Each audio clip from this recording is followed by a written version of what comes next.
Honey trap ಇತ್ತೀಚೆಗೆ ರಾಜ್ಯ ರಾಜಕಾರಣದಲ್ಲಿ ದೊಡ್ಡದಾಗಿ ಸುದ್ದಿ ಮಾಡಿದ ವಿಷಯ ಮಧು ಬಲಗಿ ಬಿದ್ದವರು ಎಷ್ಟು ಹೇಗೆ ಎಂಬ ದೊಡ್ಡ ಚರ್ಚೆಗಳು ನಡೆದು ಹೋದವು. ಆಮೇಲೆ ನೂರಾರು ತಿರುವು ಪಡೆದುಕೊಂಡು ಕೊನೆಯಾಯಿತು. ರಾಜಕಾರಣಿಗಳನ್ನ ಬಿಡಿ, ಸಾಮಾನ್ಯರನ್ನ ಕೂಡ ಈ ಜೈನ ಬಲೆ ಬಿಡ್ತಾ ಇಲ್ಲ. ಹೆಣ್ಣಿನ ಆಧಾರಗಳನ್ನ ಒಂದೇ ಒಂದು ಬಾರಿ ಚುಂಬಿಸುವುದಕ್ಕಾಗಿ ಲಕ್ಷ ಹಣವನ್ನ ಕಳೆದುಕೊಂಡವನ ಕಥೆ ಇದು.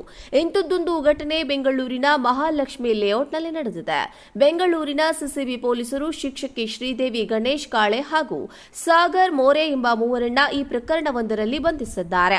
ಮಹಾಲಕ್ಷ್ಮಿ ಲೇಔಟ್ನ ಶ್ರೀದೇವಿ ರೋಡಗಿ ಎಂಬ ಶಿಕ್ಷಕಿ ಮಗುವಿನ ಪೋಷಕರೊಬ್ಬರು ಪರಿಚಯವಾಗಿದ್ರು. ಅವರೊಬ್ಬ ಉದ್ಯಮಿಯಿಂದ ಶಾಲೆ ನಿರ್ವಹಣೆಗಾಗಿ 2 ಲಕ್ಷ ಸಾಲ ಪಡೆದಿದ್ದ ಶ್ರೀದೇವಿ 2024ರಲ್ಲಿ ವಾಪಸ್ ಕೊಡೋದಾಗಿ ಹೇಳಿದ್ರು. ಹಣ ವಾಪಸ್ ಕೇಳಿದಾಗ ಶಾಲೆಯ ಪಾರ್ಟ್ನರ್ ಆಗು ಎಂದಿದ್ಲು. ಇದೇ ವೇಳೆ ಇಬ್ಬರ ನಡುವೆ ಸಲುಗೆ ಬೆಳೆದು ಸುತ್ತಾಟಗಳು ಆರಂಭವಾಗಿದ್ವು. ಶ್ರೀದೇವಿಯೊಂದಿಗೆ ಮಾತನಾಡಲು ಉದ್ಯಮಿ ಹೊಸ ಸಿಮ್ ಕಾರ್ಡ್ ಕೂಡ ಖರೀದಿಸಿದ್ದ.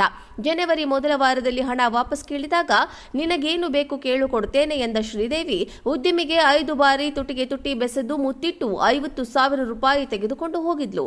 ಬಳಿಕ ನಿನ್ನ ಜೊತೆ ರಿಲೇಶನ್ಶಿಪ್ನಲ್ಲಿ ಇರ್ತೇನೆ ಎಂದು ಮತ್ತೆ 15 ಲಕ್ಷಕ್ಕೆ ಡಿಮ್ಯಾಂಡ್ ಇಟ್ಟಿದ್ಲು.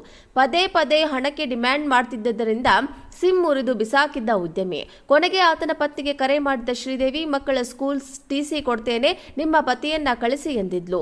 ಅದರಂತೆ ಶ್ರೀದೇವಿಯ ಶಾಲೆಗೆ ತೆರಳಿದ್ದ ಉದ್ಯಮಿ. ಅಂದು ಶ್ರೀದೇವಿ ಜೊತೆ ಶಾಲೆಯಲ್ಲಿ ಇತರೆ ಆರೋಪಿಗಳಾದ ಸಾಗರ್ ಮತ್ತು ಗಣೇಶ್ ಕೂಡ ಇದ್ರು. ಸಾಗರ್ನನ್ನ ಉದ್ಯಮಿಗೆ ತೋರಿಸಿ ಆವಾಜ್ ಹಾಕಿದ್ದ ಗಣೇಶ್, ಸಾಗರ್ ಜೊತೆ ಶ್ರೀದೇವಿಯ ಎಂಗೇಜ್ಮೆಂಟ್ ಆಗಿದೆ, ಆದ್ರೆ ನೀನು ಆಕೆಯೊಂದಿಗೆ ಮಜಾ ಮಾಡಿದ್ದೀಯಾ, ಈ ವಿಚಾರವನ್ನ ಶ್ರೀದೇವಿ ತಂದೆ ತಾಯಿಗೆ ಹಾಗೂ ನಿನ್ನ ಹೆಂಡತಿಗೆ ತಿಳಿಸುತ್ತೇವೆ ಎಂದು ಬೆದರಿಕೆ ಹಾಕಿದ್ದಾರೆ. ಶ್ರೀದೇವಿಗೆ ಬಾಯ್ ಫ್ರೆಂಡ್ ಇರೋ ವಿಚಾರ ತಿಳಿದಿಲ್ಲ, ಆಕೆಯ ಜೊತೆಗೆ ಊಟ ತಿಂಡಿ ಮಾಡಿದ್ದೇನಷ್ಟೇ ಎಂದು ಹೇಳಿದ್ದಾನೆ ಉದ್ಯಮಿ. ಕೊನೆಗೆ ಮೊಬೈಲ್ನಲ್ಲಿ ಮುರಳಿ ಎಂಬಾತನ ಫೋಟೋ ತೋರಿಸಿ ಗಣೇಶ್ ಹಾಗೂ ಸಾಗರ್ ಪೊಲೀಸ್ ಠಾಣೆಗೆ ಹೋಗೋಣ ಎಂದು ಉದ್ಯಮಿಯನ್ನ ಕಾರಿನಲ್ಲಿ ಕರೆದೊಯ್ದಿದ್ದಾರೆ.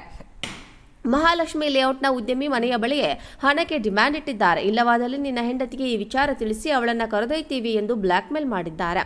ಕೊನೆಗೂ ಗೊರಗೊಂಟೆಪಾಳ್ಯದ ಬಳಿ ಕಾರು ನಿಲ್ಲಿಸಿ ಹಣಕ್ಕೆ ಡಿಮ್ಯಾಂಡ್ ಮಾಡಿದ್ದಾರೆ. 20 ಲಕ್ಷಕ್ಕೆ ಡಿಮ್ಯಾಂಡ್ ಇಟ್ಟು ಕೊನೆಗೆ 90,000 ರೂಪಾಯಿ ಹಣವನ್ನ ಪಡೆದು ಉದ್ಯಮಿಯನ್ನ ಬಿಟ್ಟು ಕಳುಹಿಸಿದ್ದಾರೆ.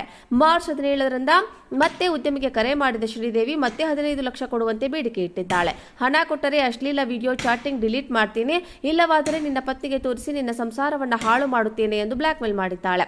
ಕೊನೆಗೆ ಉದ್ಯಮಿಯ ಸಹನ ಕೆಟ್ಟಿತೆಂದು ಸಿಸಿಬಿಗೆ ದೂರು ನೀಡಿದ್ದಾರೆ. ಸದ್ಯ ದೂರಿನ ಅನ್ವಯ ಶ್ರೀದೇವಿ, ಅರುಣ್ ಮತ್ತು ಸಾಗರ್ ಎಂಬುವರನ್ನ ಬಂಧಿಸಿದ್ದು ಹೆಚ್ಚಿನ ವಿಚಾರಣೆಗೆ ಕಸ್ಟಡಿಗೆ ಪಡೆದಿದ್ದಾರೆ. ವಿಚಾರಣೆಯಲ್ಲಿ ಈ 3 ಆರೋಪಿಗಳು ಮೂಲತಃ ವಿಜಯನಗರ ಜಿಲ್ಲೆಯವರು ಎಂದು ತಿಳಿದು ಬಂದಿದೆ. ಮಹಾಲಕ್ಷ್ಮಿ ಲೇಔಟ್ನಲ್ಲಿ ಶ್ರೀದೇವಿ ರೂಢಗಿ ಪ್ರೀ ಸ್ಕೂಲ್ ನಡೆಸ್ತಾ ಇದ್ಲು ಎಂದು ತಿಳಿದು ಬಂದಿದೆ.